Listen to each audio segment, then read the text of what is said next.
Revelation chapter 12. Revelation 12 is a symbolic chapter filled with vivid imagery that is often interpreted in various ways. Below is a verse-by-verse explanation, verse 1 and 2. A great sign appeared in heaven, a woman clothed with the sun, with the moon under her feet, and a crown of 12 stars on her head. She was pregnant and cried out in pain as she was about to give birth. The woman symbolizes Israel or the church, depicted in a glorified state, clothed with the sun, and the 12 stars often represent the 12 tribes of Israel. The imagery of birth represents the coming of the Messiah, Jesus Christ, and the travail indicates the struggles Israel faced.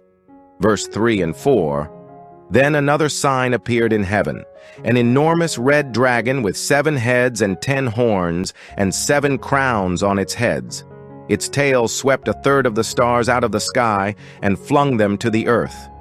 The dragon stood in front of the woman who was about to give birth, so that it might devour her child the moment he was born. The red dragon represents Satan, with the 7 heads and 10 horns symbolizing his power and influence over earthly kingdoms. The dragon's act of sweeping a third of the stars is often interpreted as the fall of Satan and his angels. His intent to devour the child represents Satan's attempts to destroy Jesus at his birth. Verse 5 and 6. She gave birth to a son, a male child, who will rule all the nations with an iron scepter. And her child was snatched up to God and to his throne. The woman fled into the wilderness to a place prepared for her by God, where she might be taken care of for 1,260 days. The male child represents Jesus Christ, who will rule with authority, iron scepter. His being snatched up to God refers to his ascension. The woman's flight into the wilderness symbolizes God's protection over his people during times of tribulation, with 1,260 days representing a period of protection and provision. Verse 7 and 6. Then war broke out in heaven. Michael and his angels fought against the dragon, and the dragon and his angels fought back. But he was not strong enough, and they lost their place in heaven.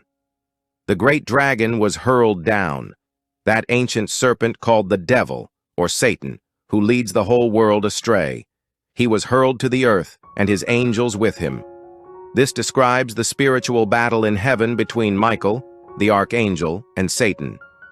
Satan's defeat and expulsion from heaven signifies his limitations and the ultimate victory of God's kingdom. His role as the deceiver is emphasized. Verse 10 to 12. Then I heard a loud voice in heaven say, Now have come the salvation and the power and the kingdom of our God and the authority of his Messiah. For the accuser of our brothers and sisters, who accuses them before our God day and night, has been hurled down. They triumphed over him by the blood of the Lamb and by the word of their testimony. They did not love their lives so much as to shrink from death. Therefore rejoice, you heavens, and you who dwell in them. But woe to the earth and the sea, because the devil has gone down to you. He is filled with fury because he knows that his time is short. Explanation. This proclamation of victory celebrates Christ's triumph over Satan through his sacrifice, the blood of the Lamb. The saints' victory through their faith and testimony is highlighted.